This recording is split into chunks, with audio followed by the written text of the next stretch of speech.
रणवीर, मैं आऊंगी आपके पास। नीरज राजपूत के पास अपडेट है। नीरज राजपूत, क्या अपडेट इस पूरी खबर पर? 30 सैनिक भारतीय सेना के घायल हुए हैं इस पूरी झड़प में। ये बेहद गंभीर, बेहद संजीदा पूरा मामला।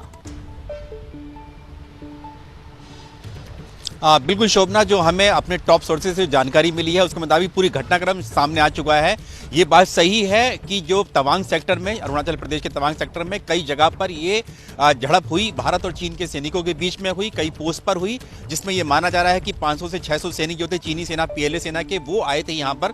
हमला किया उन्होंने, पोस्ट पर किया और पेट्रोलिंग करने की कोशिश कर रहे थे। रात की घटना थी, दोनों देशों के सैनिकों में झड़प हुई, कोई फायरिंग नहीं हुई, लेकिन लड़ाई झगड़ा हुआ। ये बताया जा रहा है पत्थरों से भी एक दूसरे के ऊपर हमला किया गया है, जिसको लेकर दोनों देशों के सैनिकों के बीच में दोनों सेना के सैनिक जो हैं वो घायल हुए हैं। हालांकि भारतीय सेना के जो हमारे सोर्सेज हैं उन्होंने कहा कि माइनर इंजरीज हैं, कोई बड़ी इंजरी किसी को नहीं है, लेकिन चोटें जरूर आई हैं, जिनका इलाज जो है गुवाहाटी के मिलिट्री हॉस्पिटल में चल रहा है सैनिकों का।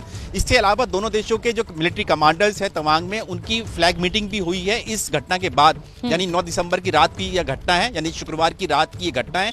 उसके बाद फ्लैग मीटिंग भी हुई और फ्लैग मीटिंग में दोनों देशों के जो सैनिक थे, ये कहा गया कि पीछे हट जाएंगे, तो दोनों देशों के सैनिक जो है पीछे हटने के लिए तैयार हो गए। लेकिन आपको बता दूं कि यह तनाव यहां पर बरकरार है। दूसरी बार पिछले 1 साल के अंदर ये दूसरी बड़ी घटना है जब दोनों देशों के सैनिकों के बीच में अरुणाचल प्रदेश में ये घटना हुई है। बिल्कुल ठीक है नीरज, आप बने रहिए। और एक बड़ा अपडेट हम अपने दर्शकों को बता दें, और बड़ा अपडेट ये है कि ये जो झड़प हुई है इसमें जो सैनिक घायल हुए हैं, अभी संख्या हमें कंफर्म नहीं हो पा रही है कि भारतीय सेना के कितने जवान हैं, क्योंकि जवाबी कार्रवाई में चीन को भी बड़ा नुकसान भारतीय सेना के जवानों के द्वारा पहुंचाया गया है। यानी जैसे को तैसा।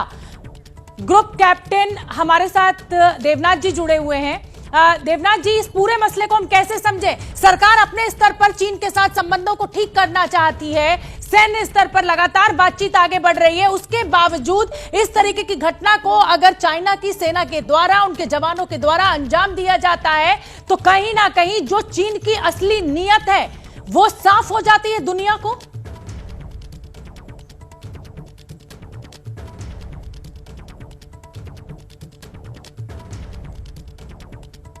आप अपने को अनम्यूट कर लीजिए सर, आपका म्यूट है जो सिस्टम है कंप्यूटर।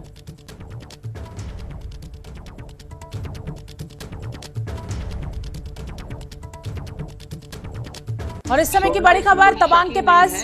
जी बोलिए सर। जो है भारत की फौज को डिसबैलेंस पोजीशन में रखना चाहता है।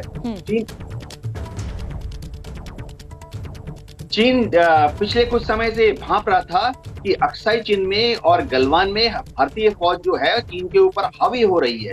इसीलिए चीन ने अब हमारी फौज का जो ध्यान है भटकाने के लिए ईस्टर्न सेक्टर को भी एक्टिवेट कर दिया है।